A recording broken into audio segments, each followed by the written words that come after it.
Hi hello my viewers, welcome back to my YouTube channel. So ಇದು ಬಂದು Saturday ಮಧ್ಯಾಹ್ನದಿಂದ ಸಂಡೇವರೆಗೂ ಕಂಟಿನ್ಯೂಷನ್ ವ್ಲಾಗ್ ಆಗಿರುತ್ತೆ. ಸೊ ಇನ್ನೂ ಯಾರೆಲ್ಲ ನನ್ನ ಚಾನಲ್ನ ಸಬ್ಸ್ಕ್ರೈಬ್ ಮಾಡ್ಕೊಂಡಿಲ್ಲ, ದಯವಿಟ್ಟು ನನ್ನ ಚಾನಲಿಗೆ ಒಂದು ಲೈಕ್ ಕೊಟ್ಟು ಸಬ್ಸ್ಕ್ರೈಬ್ ಮಾಡ್ಕೊಳ್ಳಿ. ಆ್ಯಂಡ್ ಹನುಮಾನ್ ಜಯಂತಿ ಪ್ರಯುಕ್ತ ಇಲ್ಲಿ ಬಂದು ಎದುರುಗಡೆ ದೇವಸ್ಥಾನದವರು 2 ಲೀಟ್ರಷ್ಟು ಹಾಲನ್ನ ಅಭಿಷೇಕ ಮಾಡಿದ್ದು ಅಂತ ಕೊಟ್ಟಿದ್ರಂತೆ. ಸೊ ಅದರಲ್ಲಿ ಬಂದು ನಾನು ಸ್ವೀಟ್ ಮಾಡ್ತೀನಿ ಅಂತ ಹೇಳಿ ಅವ್ರು ಅದನ್ನು ಹಾಗೆ ಫ್ರಿಜ್ಜಲ್ಲಿ ಸ್ಟೋರ್ ಮಾಡಿ ಇಟ್ಟಿದ್ರು. ಸೊ ಹಾಗೆ ಮತ್ತು ಇನ್ನೂ ಎಕ್ಸ್ಟ್ರಾ ಹಾಲು ತೊಗೊಂಡು ಬಂದಿರೋದ್ರಿಂದ ಇಲ್ಲಿ ಶಾವಿಗೆ ಪಾಯಸ ಮಾಡ್ಕೊಬಿಡೋಣ ಅಂಥೇಳಿ ಶಾವಿಗೆ ಪಾಯಸ ಮಾಡಿಕೊಂಡು ಅಮ್ಮಂಗೆ ನೈವೇದ್ಯಕ್ಕೆ ಅಂತ ಹೇಳಿಬಿಟ್ಟು ರೆಡಿ ಮಾಡಿಕೊಡ್ತಾ ಇದ್ದೆ. ಸೊ ಅವರು ಯಾಕಪ್ಪ ನೈವೇದ್ಯ ರೆಡಿ ಮಾಡು ಅಂತ ಹೇಳಿದ್ರು ಅಂತ ಹೇಳಿಬಿಟ್ಟು ರಾಘವೇಂದ್ರ ಸ್ವಾಮಿ ಅವರಿಗೆ 9 ದಿವಸದ ಸಂಕಲ್ಪ ಸೇವೆ ಮಾಡ್ತಿದ್ದಾರೆ ಅವರು. ಸೊ ಅದಕ್ಕಾಗಿ ನಮ್ಮ ಕಷ್ಟಗಳಿಗಂತೂ ನಾವು ಜನರನ್ನ ನಂಬೋಕ್ಕಾಗಲ್ಲ. ಸೊ ಹಾಗಾಗಿ ಇವಾಗ ದೇವ್ರನ್ನ ಮೊರೆ ಹೋದರೆ ಅವ್ರು ಯಾವತ್ತೂ ನಮ್ಮನ್ನ ಕೈ ಬಿಡೋದಿಲ್ಲ. ಮನುಷ್ಯರಾದರೂ ನಮ್ಮ ಹತ್ರ ತಿಂದು ನಮಗೆ ಮೋಸ ಮಾಡ್ತಾರೆ, ಬಟ್ ಆದರೆ ದೇವ್ರು ಯಾವತ್ತೂ ನಮ್ಮನ್ನ ಕೈ ಬಿಡೋದಿಲ್ಲ. ಸೊ ಹಾಗಾಗಿ ಅವರು ಯಾವತ್ತೂ ನಮ್ಮನ್ನ ಕೈ ಬಿಟ್ಟಿಲ್ಲ. ಯಾವುದೋ ಒಂದು ಕೆಲಸಕ್ಕಾಗಿ ಕಟ್ಟುನಿಟ್ಟಿಂದ ವ್ರತ ಮಾಡ್ತಾಯಿದ್ದೀನಿ ಅಂತೇಳಿ ಅಮ್ಮ ಹೇಳಿದರು. ಸೊ ಅದಕ್ಕಾಗಿ ಅವರು ಏನೇ ಒಂದು ಮಾಡಿದ್ರು ನಮ್ಮ ಒಳ್ಳೇದಕ್ಕೆ ಮಾಡ್ತಾರೆ ಅಂಥೇಳಿ ಓಕೆ ಆಯಿತು, ನೀವೆಲ್ಲ ಮಾಡಿ ದಿನಕ್ಕೆ ಏನು ಬೇಕೋ ಅದನ್ನು ನಾನು ರೆಡಿ ಮಾಡಿ ಕೊಡ್ತೀನಿ ಅಂತ ಹೇಳಿದೆ. ಸೊ 2 ಡೇಸಿಂದ ನನಗೆ ಹುಷಾರಿಲ್ಲದ ಕಾರಣ ಆ್ಯಂಡ್ ವಿಡಿಯೋಸ್ನ ಮಾಡಿದ್ರೂ ಥರ್ಸ್ಡೇದು ಮತ್ತು ಫ್ರೈಡೇ ವೀಡಿಯೋಸು ಫಾರ್ಮ್ಯಾಟ್ ಆಗಿತ್ತು. ಸೊ ಅದಕ್ಕಾಗಿ ನಾನು ವೀಡಿಯೋನ ಅಪ್ಲೋಡ್ ಮಾಡೋಕ್ಕಾಗಲಿಲ್ಲ. ಅದಾದಮೇಲೆ ನೈಟು ಊಟ ಮಾಡಿಕೊಂಡು ಮಲ್ಕೊಂಡ್ವಿ. ಇನ್ನು ಸಂಡೇ ಮಾರ್ನಿಂಗ್ ಎದ್ದು, ಸಂಡೇ ಆಗಿದ್ದರಿಂದ ಸ್ವಲ್ಪ ಲೇಟಾಗೇ ಎದ್ಬಿಟ್ಟು ಸ್ವಲ್ಪ ಎಲ್ಲ ಕೆಲಸ ಇತ್ತು, ಕೆಲಸ ಎಲ್ಲ ಮುಗಿಸ್ಕೊಂಡು ಬಿಡೋಣ, ಅವರು ಪೂಜೆ ಮಾಡೋದಿತ್ತು ಅಂತ ಹೇಳಿಬಿಟ್ಟು ಇಲ್ಲಿ ನಾನು 1 by 1 ಕಿಚನ್ನಲ್ಲಿ ಏನು ಕೆಲಸ ಇದೆ ಅದನ್ನೆಲ್ಲ ಪಾತ್ರೆ ಎಲ್ಲ ತೊಳೆಯೋದಿತ್ತು, ನೈಟೇ ತೊಳಿಬೇಕಾಗಿತ್ತು. ಸೊ ಚಳಿ ಇದ್ದ ಕಾರಣ ಇವಾಗ ಆಲ್ರೆಡಿ ಡಿಸೆಂಬರ್ ಸ್ಟಾರ್ಟ್ ಆಯಿತು, ಹೆವಿ ಚಳಿ ಇರುತ್ತೆ. ಆ್ಯಂಡ್ ನನಗೂ ಈ ಚಳಿಗಾಲಕ್ಕೂ ಹಾಗೆ ಬರೋಲ್ಲ, ಅಷ್ಟಕ್ಕಷ್ಟೇ 1-2 ಡೇಸಿಗೆ ಒಂದ್ಸರಿ 3 ಡೇಸಿಗೆ ಒಂದ್ಸರಿ ಹಿಂಗೆ ಹುಷಾರು ತಪ್ಪತ್ತೆ. ಸೊ ಹಾಗಾಗಿ ನಾನು ನೈಟ್ ಟೈಮಲ್ಲಿ ಏನೂ ಕೆಲಸನ ಇಟ್ಕೊಳ್ಳೋದಿಲ್ಲ, ಏನೇ ಇತ್ತಂದ್ರೂ ಮಾರ್ನಿಂಗ್ ಕೆಲಸ ಮಾಡ್ಕೊತೀನಿ. ಸೊ ಹಂಗೆ ಪಾತ್ರೆ ತೊಳ್ಕೊಂಬಿಟ್ಟು ಇಲ್ಲಿ ಬಿಸಿನೀರನ್ನ ಕಾಯೋಕೆ ಇಟ್ಕೊಂಡಿದ್ದೀನಿ.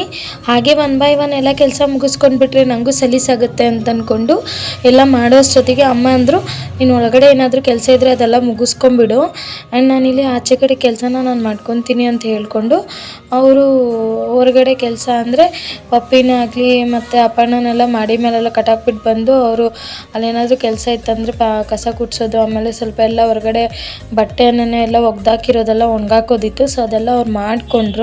ಅದೆಲ್ಲ ಮಾಡ್ಕೊಳೋ ಅಷ್ಟೊತ್ತಿಗೆ ನಾನಿಲ್ಲಿ ಎಲ್ಲ ಕೆಲಸ ಮುಗಿಸ್ಕೊಂಡ್ಬಿಡೋಣ ಅಂತ ಹೇಳ್ಬಿಟ್ಟು ಮುಗಿಸ್ಕೊಂಡು ಆಚೆ ಬರೋ ಅಷ್ಟೊತ್ತಿಗೆ ಅವರೆಲ್ಲ ಕಸ ಎಲ್ಲ ಗುಡಿಸ್ಕೊಳ್ತಾ ಇದ್ರು. ಸೊ ಇದೆಲ್ಲ ಮುಗಿಯೋ ಅಷ್ಟೊತ್ತಿಗೆ ಅಲ್ಲಿ ನನ್ನ ಬಿಸಿನೀರನ್ನು ರೆಡಿ ಮಾಡ್ಕೊತಾ ಇದ್ದೆ. ಅದೇನೋ ಮಾತಾಡ್ತಾಯಿದ್ರು, ನನಗೇನೋ ಅರ್ಥ ಆಗಿಲ್ಲ, ಏನು ಅಂತ ಕೇಳ್ತಾಯಿದ್ದೆ. ಸೊ ಆಮೇಲೆ ಇದಿದೆ ನಿಂದು ಅಂದ್ಕೊಂಡು ನನ್ನ ಪಾಡಿಗೆ ನಾನು ಕೆಲಸ ಮಾಡ್ಕೊತಾ ಇದ್ದೆ. ಅವರು ಯಾರೋ ಫೋನ್ ಮಾಡಿದ್ರಂತೆ, ಯಾರು ಅಂತ ಕೇಳ್ತಾಯಿದ್ರು, ಬಟ್ ಅದನ್ನು ನಾನು ನೋಡೋಕ್ಕೆ ಹೋಗಿರಲಿಲ್ಲ. ಅವ್ರು ಇಲ್ಲಿ ಕಸ ಗುಡಿಸ್ಕೊಳ್ಳೋ ಅಷ್ಟೊತ್ತಿಗೆ ಸರಿ ಆಯಿತು ಅಂದ್ಬಿಟ್ಟು ನಾನು ಡ್ರಿಂಕ್ನೆಲ್ಲ ಕುಡ್ಕೊಂಡೇ ಇಲ್ಲಿ ಬೆಳಗ್ಗೆ ತಿಂಡಿಗೆ ರೆಡಿ ಮಾಡ್ಕೊಳ್ತಾಯಿದ್ದೀನಿ. ಮಾಮೂಲಿ ಇರುತ್ತಲ್ಲ, ಏನಾದರೂ ಒಂದು ತಿಂಡಿ ಮಾಡ್ಕೊಳ್ಳೇಬೇಕು, ಯಾಕಂದರೆ ಅಜ್ಜಿಗೆ ಟ್ಯಾಬ್ಲೆಟ್ ಕೊಡಬೇಕು. ಅವ್ರಿಗೆ ಆವಾಗವಾಗ ಆಪ್ರೇಷನ್ ಮಾಡಿಸಿರೋದ್ರಿಂದ ಅವ್ರಿಗೆ ಡೈಲಿ ಸ್ವಲ್ಪ ಆಯಿಲ್ ಕಂಟೆಂಟ್ ಎಲ್ಲ ಕಮ್ಮಿ ಮಾಡಬೇಕು. ಬಟ್ ಆದರೆ ಅವರು ಆಯಿಲ್ ಇಲ್ಲಾಂದರೆ ಏನೂ ತಿನ್ನೋದೇ ಇಲ್ಲ ಅಂತ ಹೇಳ್ಬಿಟ್ಟು ಸ್ವಲ್ಪ ಅವ್ರಿಗೆ ಲಿಮಿಟಾಗಿರೋದು ಏನಾದರೂ ಫುಡ್ ಕೊಡಬೇಕು ಅಂತೇಳಿ ಇಲ್ಲಿ ಅವರಿಗೆ ಉಪ್ಪಿಟ್ಟು ಅಂತ ರೆಡಿ ಮಾಡ್ಕೊತಾ ಇದ್ದೀನಿ. ಸೊ ಅವರೊಬ್ಬರಿಗೆ ಅಂತಲ್ಲ, ಎಲ್ಲರೂ ಮನೇಲಿ ಸ್ವಲ್ಪ ಏನು ಮಾಡಿರ್ತೀವೋ ಅದನ್ನೇ ತಿಂತೀವಿ, ಅದೇ ಬೇಕು ಇದೇ ಬೇಕು ಅಂತ ಏನು ಕೇಳ್ಕೊಳ್ಳಲ್ಲ ನಾವು. ಸೊ ಹಾಗಾಗಿ ಇಲ್ಲಿ ಉಪ್ಪಿಟ್ಟನ್ನ ರೆಡಿ ಮಾಡ್ಕೊಳ್ಳೋಣ ಅಂತ ಹೇಳ್ಬಿಟ್ಟು ಉಪ್ಪಿಟ್ಟನ್ನ ರೆಡಿ ಮಾಡ್ತಾಯಿದ್ದೀನಿ.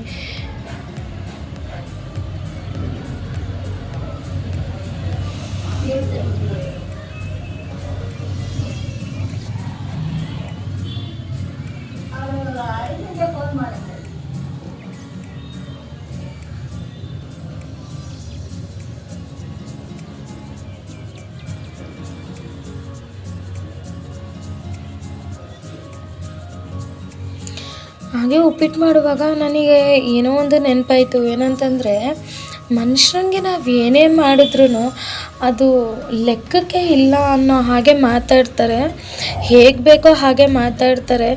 ಹೆಣ್ಮಕ್ಳು ಅನ್ನೋದು ಸ್ವಲ್ಪನೂ ಯೋಚನೆ ಮಾಡಲ್ಲ ಅಂತ ನಾನು ಅಂದ್ಕೊತೀನಿ. ಯಾಕಂದರೆ ಎಲ್ಲರ ಮನೇಲೂ ಗಂಡು ಮಕ್ಕಳು ಹಾಗಿರಲ್ಲ, ಕೆಲವೊಬ್ಬರು ಮನೆಯಲ್ಲಿ ಇರ್ತಾರೆ.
ಸೊ ಅದಾದಮೇಲೆ ನಾನು ತಿನ್ಕೊಳ್ಳೋಣ ಅಂತ ಹೇಳಿಬಿಟ್ಟು ಎಲ್ಲ ತಟ್ಟೆಗೆ ಸರ್ವ್ ಮಾಡಿಟ್ಬಿಟ್ಟು ಇಲ್ಲಿ ಅಡುಗೆ ಮನೆಗೆ ಮತ್ತೆ ರಿಟರ್ನ್ ಬಂದು ನಾನು ಸ್ವಲ್ಪ ಸರ್ವ್ ಮಾಡ್ಕೊಳ್ಳೋಣ ಅಂಥೇಳಿ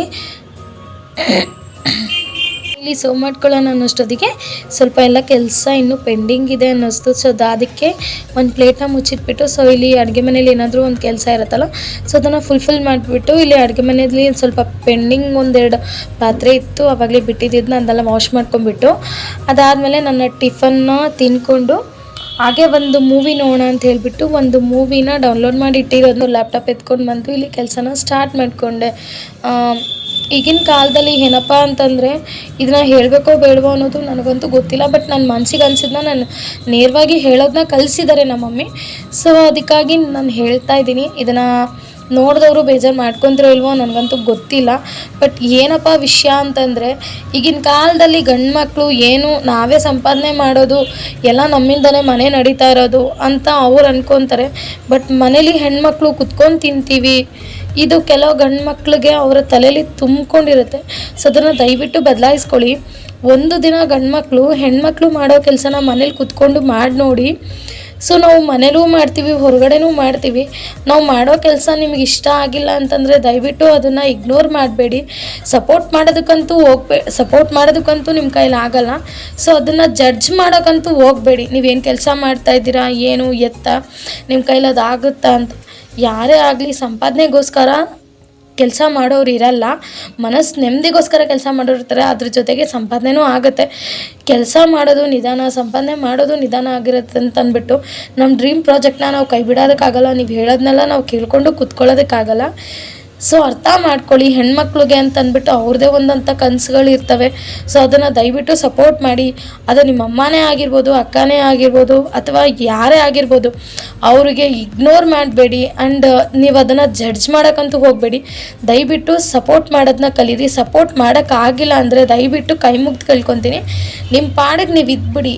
ಅವ್ರ ಕೆಲಸನ ಅವ್ರು ಮಾಡ್ಕೊಳ್ತಾರೆ. ಯಾವುದೇ ಕೆಲಸನೇ ಆಗಿರ್ಬೋದು, ಯಾವತ್ತೂ ಹೆಣ್ಮಕ್ಳಿಗೆ ಕೇವಲ ಅಂತ ಅನ್ಸೋದಿಲ್ಲ. ನಮ್ಮ ಮನಸ್ಸು ನೆಮ್ಮದಿಗೋಸ್ಕರ ನಾವು ಕೆಲಸ ಮಾಡ್ಕೊತೀವಿ.